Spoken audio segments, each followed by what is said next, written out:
Hey, what's up, Charlotte Knights fans, and welcome to At the Dish, the official Charlotte Knights podcast. I'm Tommy the V Viola, coming to you from Truist Field with episode number 3 of the At the Dish podcast, and I'm so excited this week to be joined by Wes Helms. He was tabbed as the 2020 manager for the Charlotte Knights. With no season, Wes was out to Schaumburg, where he worked with a lot of the younger players as they made their way up to Chicago this year, the taxi squad. So really interesting stuff with Wes. Excited to talk to him, and he's going to be with the White Sox in the playoffs. Exciting stuff from this interview. So here he is, Wes Helms. Welcome back to At the Dish, the official Charlotte Knights podcast. Tommy the V Viola here with a very special guest. I'm so excited to talk to him. I haven't seen him in a while. I think last time I saw him, well, actually, really the only time I saw you was here at the press conference to announce you as the manager, and it's none other than Wes Helms. Wes, how you doing? I'm great. Thank you, Tommy. Thanks for taking some time. Okay, so here's how we start the podcast off each and every time. It's called In the On Deck Circle. It's rapid fire questions. You ready? Let's go. All right. Favorite thing to do as a kid other than play baseball? Ride four-wheelers. Give me your current non-baseball activity that's your favorite thing to do. Play with my kids. Let me ask you about your kids. What's the best part of being a dad to athletes? I know your kids all play sports. That you never stop, and you get to do the things that I truly love, which is to have a ball in your hand or do something, with being active. I cannot sit still. So my kids are active, and that's the best part of it. You're always active. You were active as a young kid as well. Obviously, we know you played American Legion ball, high school. What was your best moment as before you got into the professional ranks? It was just going to the, state playoffs in high school.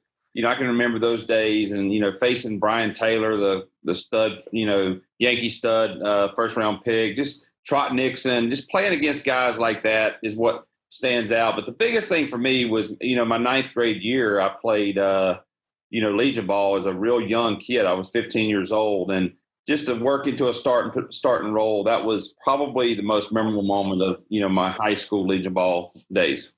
Memories of those days against someone that was in your area, Kevin Millwood. What would you say about competing against Kevin Millwood?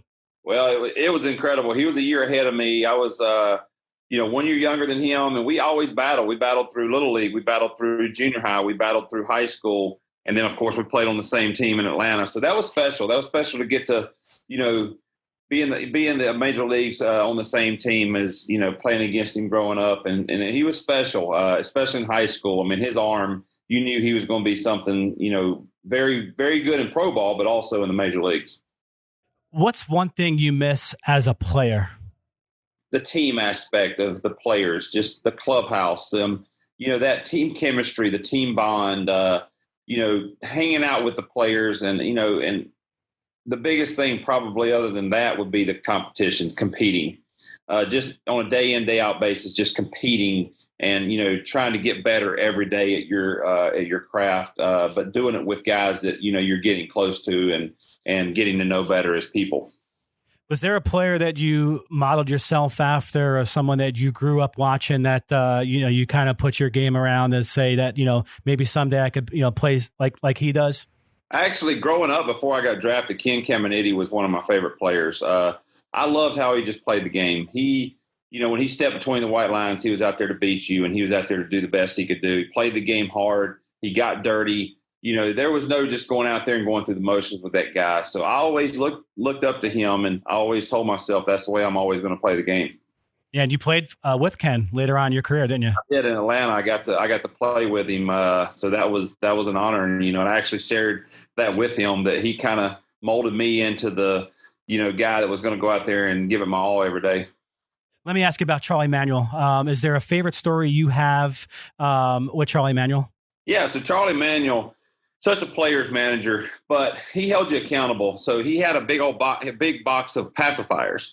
So what he would do is if you complained about something, hey, it's too hot or it's too cold, or, hey, man, this pitcher's, throwing, nasty today. We can't hit him. You would go in after the game, everybody would leave. He stayed after everybody. And then the next day when you come to the field, there would be a pacifier on your chair. And he kind of joked around with it, like, all right, you're going to complain, you're going to be a baby. So he joked around with it. He put a pacifier on your locker, on your chair, and it kind of brought you back to reality and humbled you a little bit. So that was one of his things that I loved how he did it. He kept guys accountable, but he used a pacifier to do it. That's awesome. We've heard a lot of stories about Charlie. He obviously played in Charlotte with the old Charlotte Hornets and then managed the Knights in '93, took them to their first Governor's Cup championship. And Charlie's been here over the years. I've heard nothing but great things about him. He was a player's manager, I've always heard as well. Yes, he is. Definitely a player's manager. All right, let's go at the dish now with Wes Helms. Let's go back a little bit here, Wes, to your career. Drafted in the 10th round, 1994 by the Atlanta Braves. And that was after you had already, you talked about going to UNC Chapel Hill. You had a scholarship and you decided to forego college, go to the Atlanta Braves. What was that decision like? Take me back a little bit into that. I mean, it was tough because, my parents really stressed education to me. And to go to a school like North Carolina, it's hard to turn that down. You're going to get a great education, but it was a great baseball program as well. But when I got drafted, we sat down and basically my dad told me, he's like, look, you only get this opportunity one time. I mean, if you could go to college and get hurt and, you might not get this opportunity again. And he said, why don't you give this a go? Because your physical aspects are going to leave you before your mental aspects will. So you can always go to college. Even if you go to college when you're 30 years old, you can always go to college, but you can't always, have an opportunity to play professionally. He's like, that's my call. And that's what he told me. And I did. I listened to him. So that was the decision I made. I made a decision that I would give it a go because, I could always go to college. And actually the Atlanta Braves put in my contract that they would pay for 4 years of college if I wanted to go back. So it worked out well. Yeah, and really just not too long after that, just a few short years after that, you make your major league debut, September 5th, 1998. Just take us back to that day. Must have been really special. I think, was Kevin Millwood the pitcher that day as well? So, yes, Kevin Millwood was already there. Like I said, he was a year older than me. And I can remember I was in Richmond, and I got the call from the trainer saying, hey, you got to fly out. They called me that morning and said, you're flying out, probably early afternoon to head to St. Louis to meet the team. And I got on a flight, went to St. Louis, and it was just enough time for me to basically get to the field, get dressed, and walk out into the dugout. And I walked out into the dugout. I think it was a 7:00 game. I actually walked out in the dugout like at 6:50, and everybody greeted me. I looked up, and I was like, wow. I mean, it was a total sellout because it was right in the middle of the McGuire-Sosa home run race. That was special. That was really special for me to get my first call up, first day in the big leagues, during a historic season and in St. Louis where McGuire was. So that was special. Yeah, that was one of the seasons you look back at, certainly even from a fan looking in, just that was a special year. That helped bring baseball back, certainly with those two guys going neck and neck each and every day. Let me take you to another season, and this one may be a little more serious, but in 2001, you were a member with the Braves. We just saw really a few days ago the 19th anniversary of the September 11th tragedy.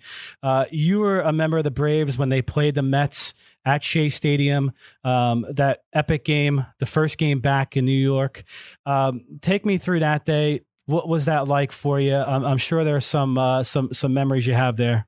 Well, first of all, it was, a lot of nerves going into the city just because, we're flying into New York and then we're busting into the city. I mean, this is right after, 9/11 and, 10 days after. So, just to kind of be a part of going into the city and just seeing how the city had kind of slowed down and, it wasn't as hectic as it usually is, and just see the, look on people's faces and how they were handling themselves was kind of special. And then that night, we go play the Mets. I think it was the 21st, September 21st. We go play the Mets. And I'll never forget it. Two things stand out to me. We're lined up for the national anthem. And it's funny because Joe McEwing was on the Mets. That's right. And we talked about it the other day when, 9/11. So you look and they spread the American flag across the whole outfield. They started singing the national anthem.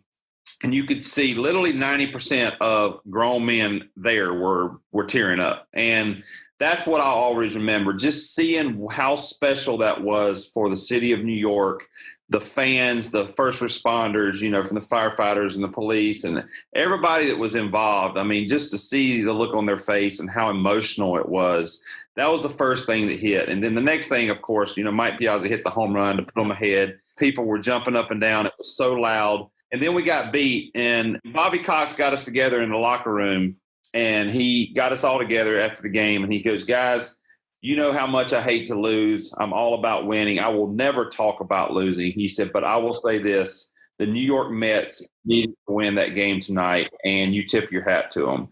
And right there just gave you chills to what that brought to the city of New York, and to be a part of that and to just get to be there. And, I'll never forget it. I mean, every year I get chills thinking about it, and, I'll never forget that.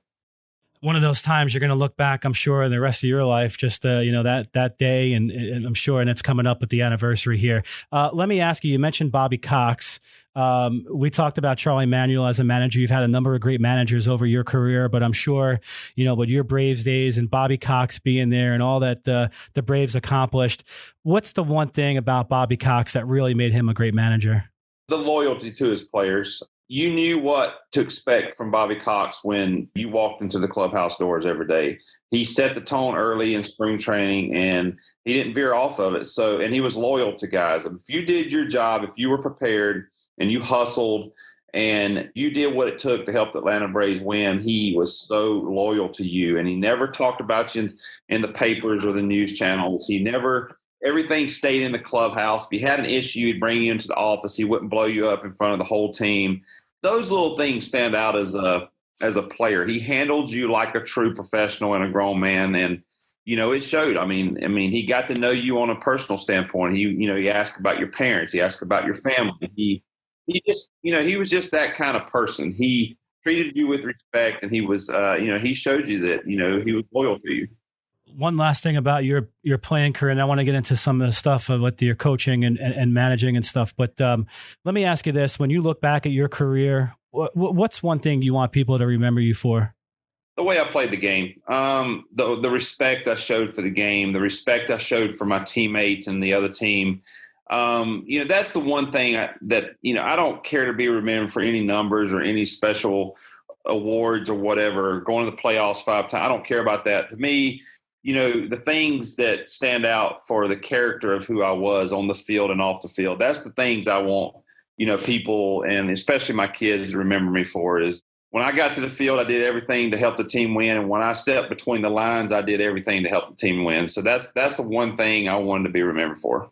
You were honored for your career a few years back by the Gaston County Sports Hall of Fame. You were inducted that night with Scott Stewart, with Kevin Millwood. It was a baseball night, really, the baseball honorees that entire night. Bobby Richardson spoke. I had a chance to be there. It was a really special night. What did that mean for you to be inducted, certainly with those guys and just overall the induction that night?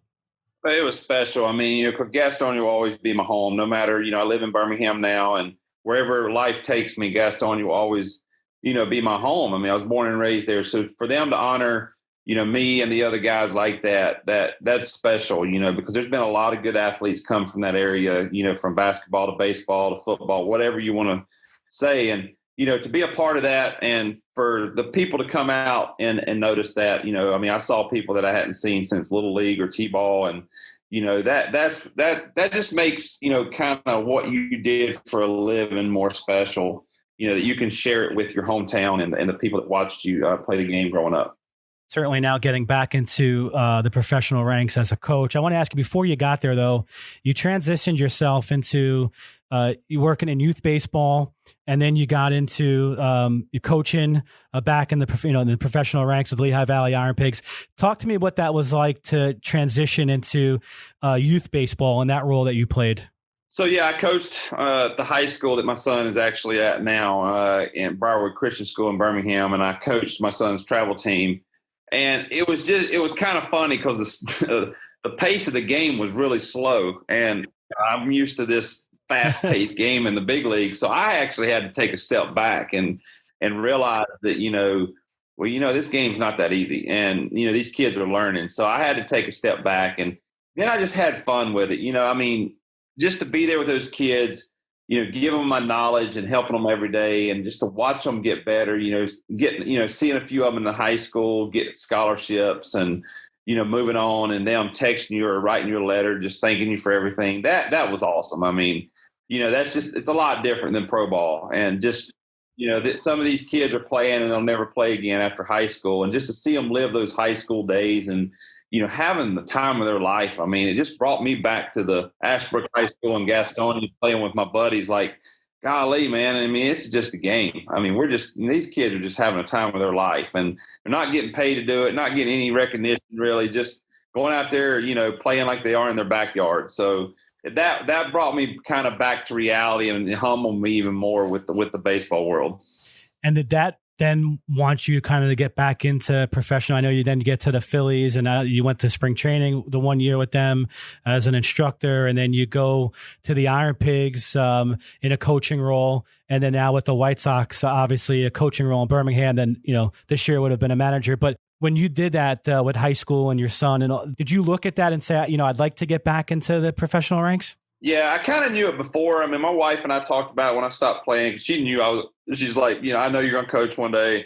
You love it too much. And, she always kept telling me, God made you a major leaguer for what you're going to do after you stop playing. And I always really didn't understand that until I started coaching. And, but as I started coaching, those few years of the youth level made me realize just how much I love helping people get better.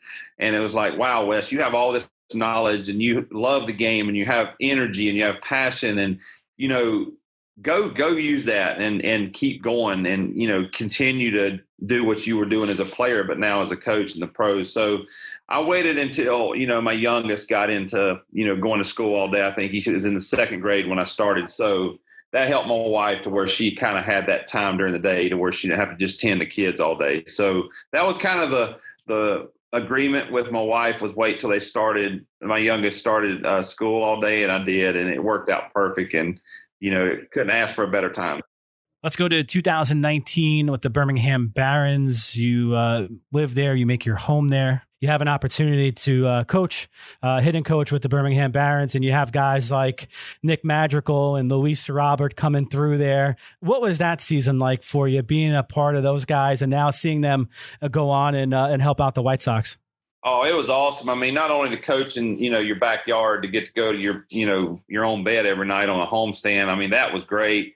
But to have the talent we had come through there last year, I mean, with Luis Robert and Madrigal, and of course Gavin Sheets that would have been in Charlotte this year. I mean, these guys just are baseball players, and they're really good and they're talented. And two of them now are in the big leagues, going to the playoffs with the White Sox, and I just had them in Double-A last year. So that's what makes coaching fun, is when that you kind of had a little part into their success and their player development. And that was special last year, especially to see what Robert did. I mean, it was like a video game when he was in Birmingham.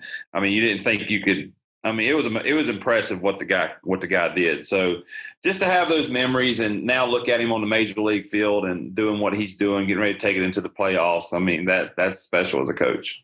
Yeah, and we saw him here right after that in Charlotte, that same season in 2019, of course. And all right, let me ask you about Schaumburg this year. Obviously, bittersweet in a way, I'm sure. We had you here at the beginning of the year for a press conference. We were excited. We were real. I'm sure we know how excited you were to be able to manage for the first time in your backyard, pretty much. Then you go to Schaumburg as the MILB season will not happen, obviously. Bittersweet, I'm sure, but what's it been like being in Schaumburg and working with these guys? It's actually been better than I thought it would be coming here, because if you just kind of think in the baseball world, okay, we're going to Schaumburg, taxi location, they're not playing games. What's this going to be like? It's going to be just like Groundhog Day. We're going to do the same thing over and over and over. So we got here and, it's nothing like that. I mean, it's something different every day.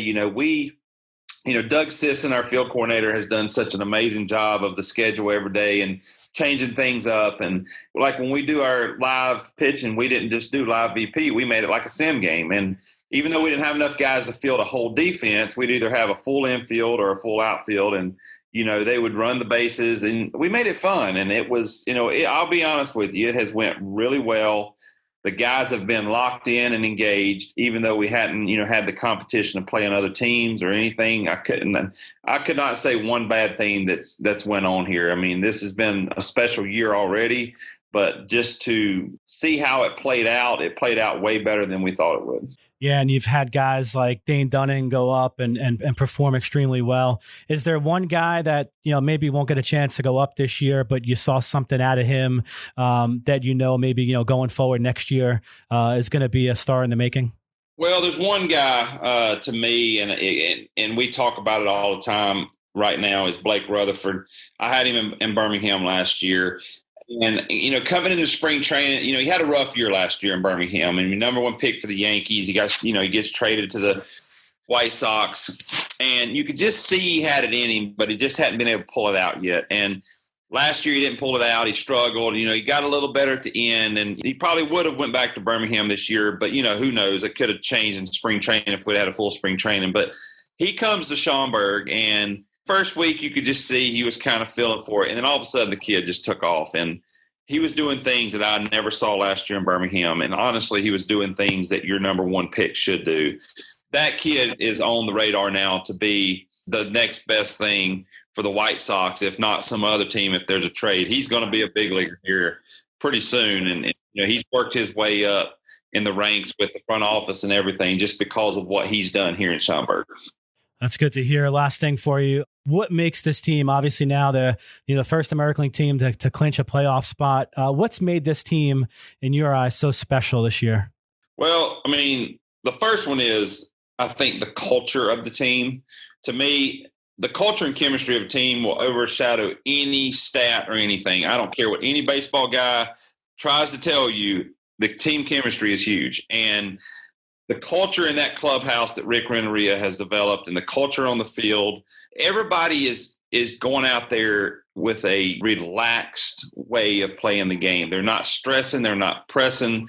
They're just having fun. And the guys can absolutely hit. I mean, this lineup is dangerous. I mean, if I had to say, other than the Yankees, us and the Yankees are the lineups that you don't know. At any time, there could be something big happen in that inning, and we have that kind of lineup. So now we're starting to put those little pieces to the pitching, with some of the call-ups with Dunning and Stever and, filling in for some of the injuries and helping out. And now that Crochet's, kind of close, and you got these other guys, Bummer being close to coming back. I mean, this team's going to be dangerous. And just to watch them play and how much fun they have, and they're just out there playing baseball. I mean, that's the best way to put it. They're just going about their business, doing it day in and day out. It doesn't matter if they play the best team or the worst team in the division or whatever. They're going out there just playing the game.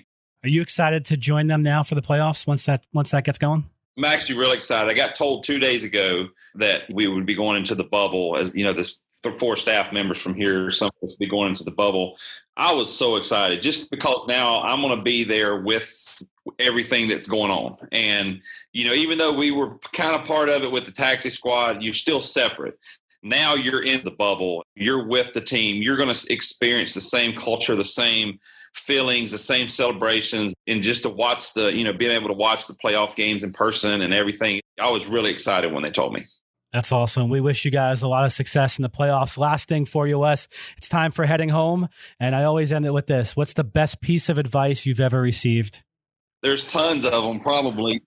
I think the best one is compete every day. If you compete every day, it doesn't matter if it's in baseball. It doesn't matter if it's being a dad, being, a husband. Anything you do, compete to be the best at it. And, because life's a competition. And if you compete every single day, then you're going to come out on top basically in everything you do, for yourself. Not meaning you'll be the best in the world, but I'm saying for yourself, you'll be the best you can be every day if you compete. So there's so many things I've heard, that would probably stick in, but to me, it'd be just compete every day. Everything you do, you compete. Thank you so much for your time. We were all certainly bummed that we didn't get a chance to have a season and have you as a manager here this year, but we were so happy to see you doing, your thing in Schaumburg and certainly working with the guys and getting them up to Chicago. And now you get a chance to be a part of it with the White Sox. Good luck to you the rest of the way. Thank you. Good talking to you guys. All right, there he is, Wes Helms. Thanks so much, Wes. Have a good one.